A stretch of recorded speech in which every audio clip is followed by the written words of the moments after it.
Okay, let's get started.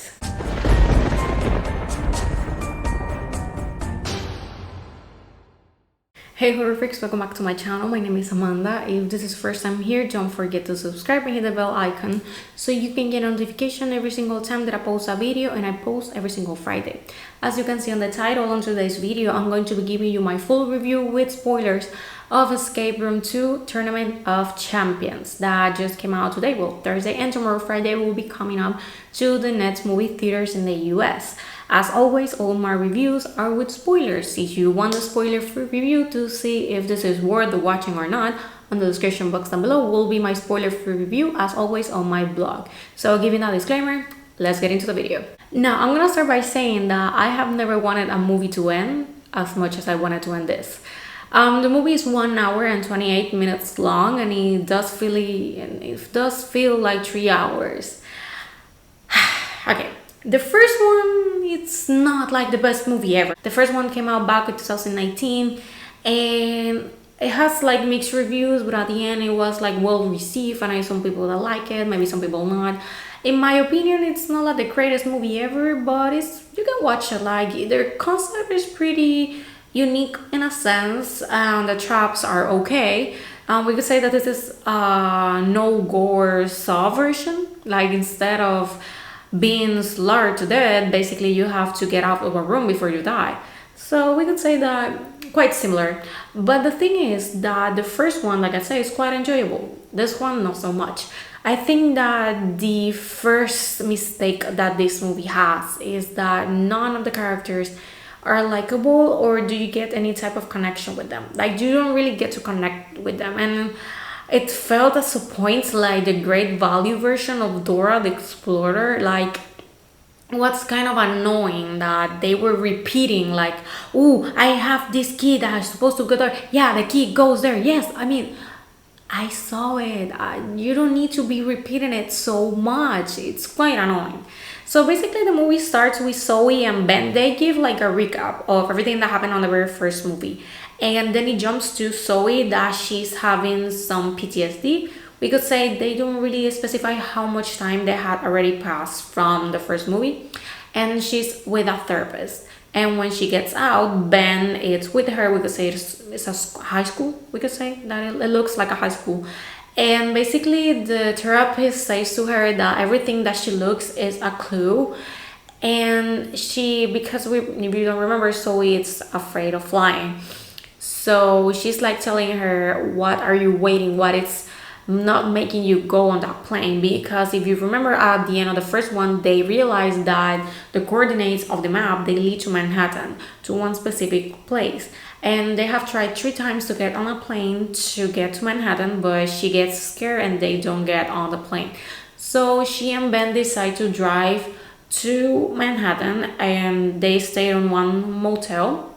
And that night Ben has a nightmare that the motel becomes like an escape room. So we could say that he has some PTSD going on too, which is, I mean, kind of obvious because of what happened. And when they get to the building, they saw this man that we could say that lives on the streets, and she has the necklace of her mother that it was like the watch, and he takes from her chest because it's quite long, and he starts running. So they go behind him, and they eventually get to the trains, and at the last minute he goes, and they are both trapped on the train. Now we have them and we have other characters. They look pretty normal, everything is pretty okay, but you see like the cube that was the symbol of the company of the first one, so you know that things aren't going that well. And this is when we realize that this train is a whole trap, and this is when the first escape room begins. Now, not just like the first one, but this one looks pretty illogical. Like, how the heck do you really make all the people that you wanted on that specific wagon to be on the train at that specific time? Like, it doesn't really make that much sense. Also, all of them, they were already champions of the escape rooms. So they have this first escape room that it's the train that they are, and it's getting electrified, but they need some tokens that they are, or when the handles that you get when you're like up on the train, if you don't want to like tremble or something. so they need that, but of course it's metal and everything, it's electrified. So there's a bag under one of the seats, and they took the leather because of course if you use leather, the electricity is not going to pass. So I think that also they have many like tools to get out these escape rooms. We could say that, I wouldn't say easier, but I mean, they have already done it. But I think that compared to the first one, it was a little bit easier on that side. So of course one of them dies, and we kind of learn a little bit about all the other characters and why they are there, how the escape rooms were, and that type of thing, and the groups. Of course, one by one they keep dying, and the traps themselves are quite interesting. We could say they're, I think they're like the most enjoyable thing of the movie. They give you some like tension and that the edge to the seat type of feeling when you don't know if one specific character is going to survive or not, because at least on that part they're not that quite predictable. The movie itself, it's really predictable. At some point you know what is going to happen, you know that they happen, and the game, you pretty much you know that. But the traps, they were pretty good, we could say. So at one point they like separate each other because they found like two ways out, and we have one character that is on one side, and we have Zoey, that is the protagonist, with another on the other side. Ben dies at one trap, so we have the three girls remaining, and this is when Zoey is the only one that gets out of basically the last trap.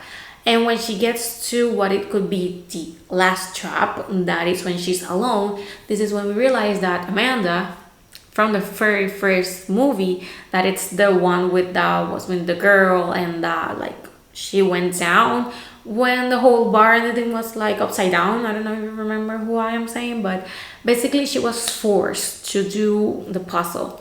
She was basically tortured and forced to do the puzzle or she will die. Because like she says that if you don't see it, it didn't happen.